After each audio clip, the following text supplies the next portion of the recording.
Good morning. আশা করছি সকলে ভালো আছেন। আমাদের গল্পগুলো নতুন আরও একটি ব্লগে আপনাদেরকে স্বাগত। সকালবেলাটা ভীষণ ব্যস্ততা, আজকের ব্যস্ততা আরও একটু বেশি। তার কারণ হচ্ছে আজকে আর একটা দায়িত্ব বেড়ে গেল। কেন সেটা আপনাদেরকে পরে বলছি। আজকে সকালবেলা এত ব্যস্ততার মাঝখানে কারেন্ট নেই, তার মধ্যে আবার ট্যাঙ্কিতে জল নেই, মোটর চালাতে পারছি না। সেই কারণে কাজের ভীষণ অসুবিধা হয়ে যাচ্ছে। নিচের কল থেকে এক বালতি জল এনে রেখেছি রান্নার কাজটুকু আপাতত চালানোর জন্য। এদিকে জুসের জন্য সমস্ত কিছু কেটে রেডি করে রেখেছি, কিন্তু কারেন্ট নেই, তাই মিক্সার গ্রাইন্ডারটা তো চালাতে পারবো না। সেই কারণে আজকে মনে হচ্ছে জুস আর খাওয়া হবে না। সকালের জন্য একটু ভেজ ডাল করলাম, আর তার সাথে আলু সেদ্ধ, একটু ডিম সেদ্ধ দিয়েছি।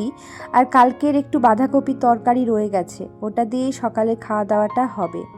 আর এখন আমি আসলাম মিছরিকে নিয়ে আমাদের বাড়ির কাছে অঙ্গনারী স্কুলে। আমরা তো এবছরে সরস্বতী পুজোর দিন মিছরির হাতে খড়ি করিয়ে দিয়েছি, তাই এখন থেকে মিছরি একটু একটু করে পড়াশোনা করতে পারবে। তাই অঙ্গনারী স্কুলে ওকে নিয়ে আসলাম, যাতে করে একটু খেলাধুলাও করতে পারে, খেলার ছলে ছলে আর কি পড়াশোনা করা। আজকে আমাদের আসতে একটু দেরি হয়ে গেল। আমাদের আসার কিছুক্ষণ আগেই বাচ্চাদেরকে পড়ানো শেষ হয়ে গেছে।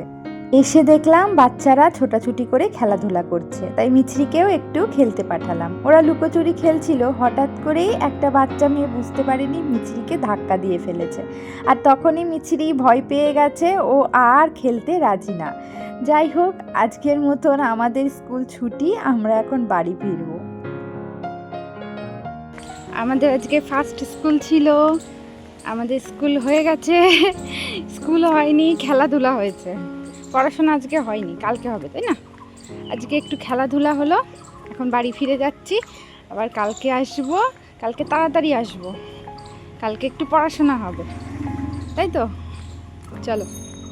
আজকাল তো প্রি স্কুল চালু হয়েছে। বাচ্চারা স্কুলে ভর্তি হওয়ার আগেই প্রি স্কুলে গিয়ে বাইরের পরিবেশ, স্কুলের পরিবেশের সাথে নিজেকে মানিয়ে নেওয়ার সুযোগ পাচ্ছে।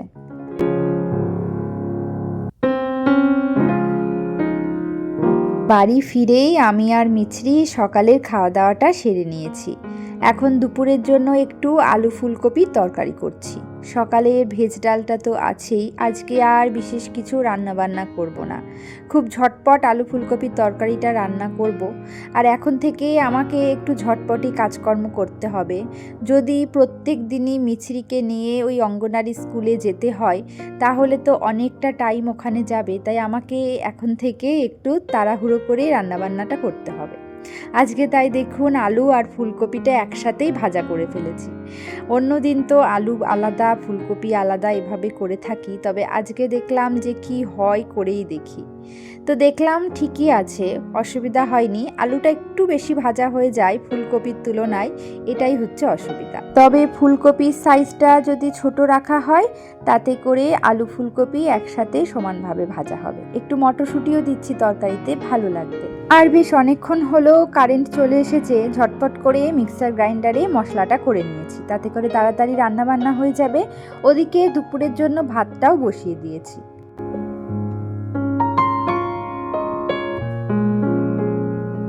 এখন আস্তে আস্তে মিছরি যত বড় হবে, দায়িত্ব একটু একটু করে বাড়বে।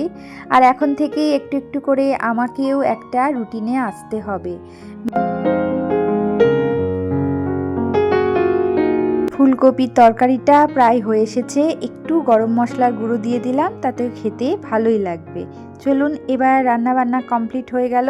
মিছরিকেও স্নান করিয়ে দিয়ে এসেছি, ওকে ঘুম পাড়িয়ে দিয়েছি। এবার আমার প্রচুর কাজ, এই সময়টাতে সবথেকে সারাদিনের মধ্যে বেশি কাজ আমি করি।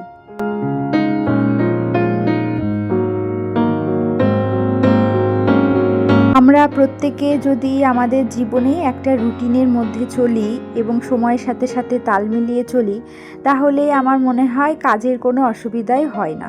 প্রত্যেক দিন তো এই গ্যাস কাউন্টারের উপরটা মোছা হয়, তবে আজকে কিছু জিনিসপত্র সরিয়ে ভালো করে মুছে নিচ্ছি। মাঝে মধ্যে এরকমটা করতে হবে।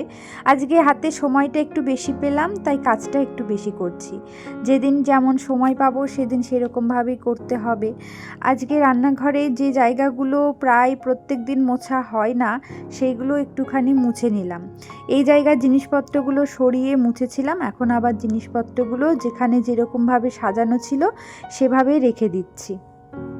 আর আপনাদেরকে যে কি বলবো, ওই যে ফ্লোর ক্লিনার যে হ্যান্ডেল দেওয়া স্কচ ব্রাইটটা আমি ইউজ করি রান্নাঘরের জন্য, সেটা যে কি ভীষণ উপকারী, পরিষ্কার করতে ভীষণ সুবিধা হয়। এমনি নর্মাল যে স্কচ ব্রাইটগুলো আছে ওগুলো দিয়ে অতটাও ভালো করা যায় না বা খাটনিটা একটু বেশি হয়, তবে এই হ্যান্ডেল দেওয়া স্কচ ব্রাইটগুলো দেওয়ালের জন্য এবং এই কিচেন টপের জন্য ভীষণই ভালো, ভীষণই উপকারী।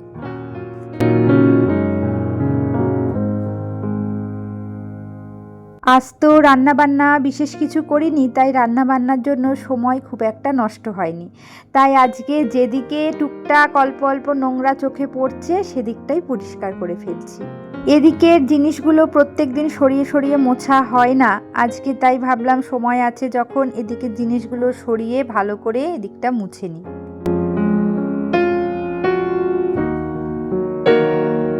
আর আমাদের এই বাইরের ঘরটা বা বারান্দা বলতে পারেন আর বেডরুমটা প্রত্যেক দিন মোছা হয় না, আসলে সময় হয়ে ওঠে না।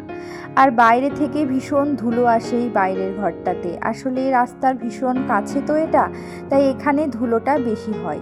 এই জন্য আজকে ভাবলাম যে বাইরের রুমটা, ভিতরের রুম মানে বেডরুম, রান্নাঘর তো প্রত্যেক দিন মোছাই হয় আর সামনের বারান্দাটাও প্রত্যেক দিন মোছা হয়, সমস্তটাই আজকে মুছবো।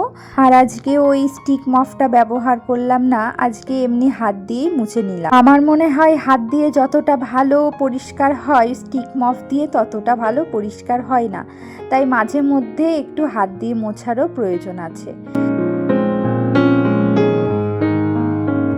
আজকে আমার বর বাড়িতে নেই, ও আগে আজকে রানাঘাটে গেছে ওর কাজের জন্য, আর মিছরিও এখনও ঘুমাচ্ছে, তাই আজকে আমি খুব ধীরে সুস্থে শান্তি করে কাজগুলো করতে পারলাম।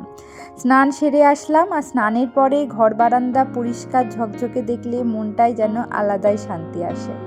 যাই হোক, চলুন আজকের ব্লগটি এখানেই শেষ করছি। আশা করছি ব্লগটি ভালো লেগেছে। দেখা হচ্ছে পরের ব্লগে। সকলে ভালো থাকুন, সুস্থ থাকুন।